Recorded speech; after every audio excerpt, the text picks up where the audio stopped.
నిర్గమకాండము 19వ అధ్యాయము. ఇశ్రాయేలీయులు ఐగుప్తు దేశము నుండి బయలుదేరిన 3వ నెలలో, వారు బయలుదేరిన నాడే 3వ నెల ఆరంభ దినమందే వారు సీనాయి అరణ్యమునకు వచ్చిరి. వారు రెఫీదీము నుండి బయలుదేరి సీనాయి అరణ్యమునకు వచ్చి ఆ అరణ్యమందు దిగిరి. అక్కడ ఆ పర్వతము ఎదుట ఇశ్రాయేలీయులు విడిసిరి.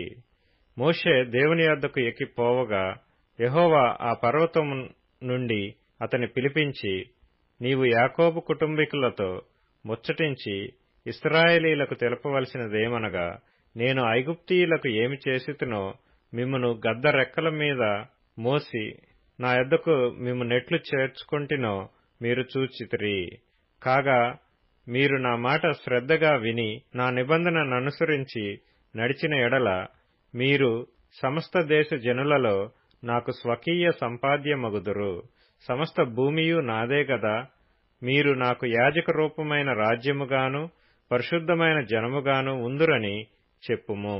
నీవు ఇశ్రాయేలీయులతో పలకవలసిన మాటలు ఇవే అని చెప్పగా, మోషే వచ్చి ప్రజల పెద్దలను పిలిపించి యెహోవా తనకాజ్ఞాపించిన ఆ మాటలన్నీయు వారి ఎదుట తెలియపరచెను.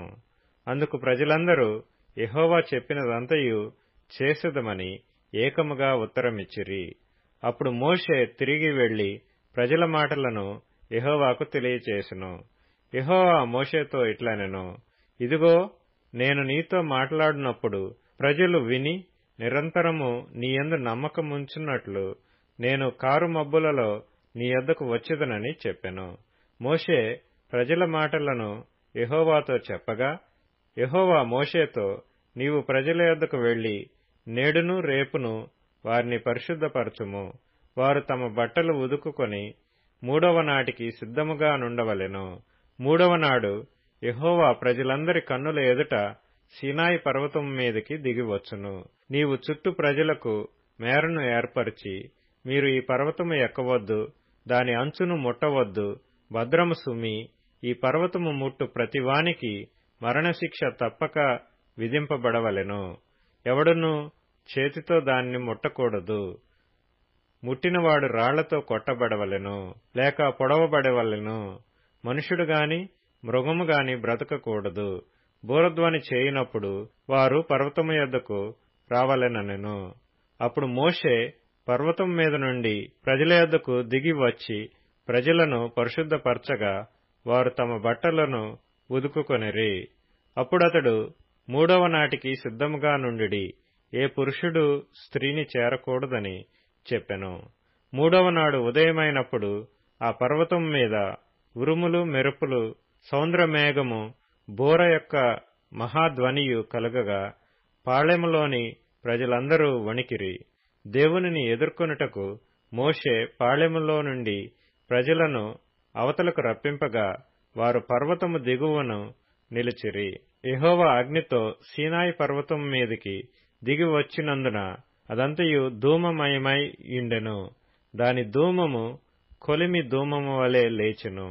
పర్వతమంతయు మిక్కిలి కంపించెను. ఆ బూర ధ్వని అంతకంతకు బిగ్గరగా మ్రోగెను. మోషే మాట్లాడుచుండగా దేవుడు కంఠస్వరము చేత అతనికి ఉత్తరమిచ్చుచుండెను.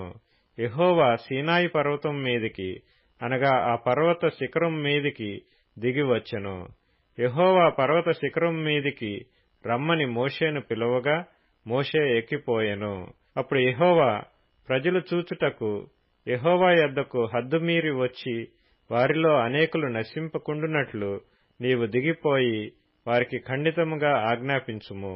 మరియు యెహోవా వారి మీద పడకుండునట్లు యెహోవా యొద్దకు చేరు యాజకులు తమ్ము తామే పరిశుద్ధపరచుకొనవలెనని మోషేతో చెప్పగా, మోషే యెహోవాతో, ప్రజలు సీనాయి పర్వతము ఎక్కలేరు. నీవు పర్వతమునకు మేరలను ఏర్పరిచి దాని పరిశుద్ధపరచవలెనని మాకు ఖండితముగా ఆజ్ఞాపించితివనెను. అందుకు యెహోవా, నీవు దిగి వెళ్ళుము, నీవును నీతో అహరోనును ఎక్కి రావలెను.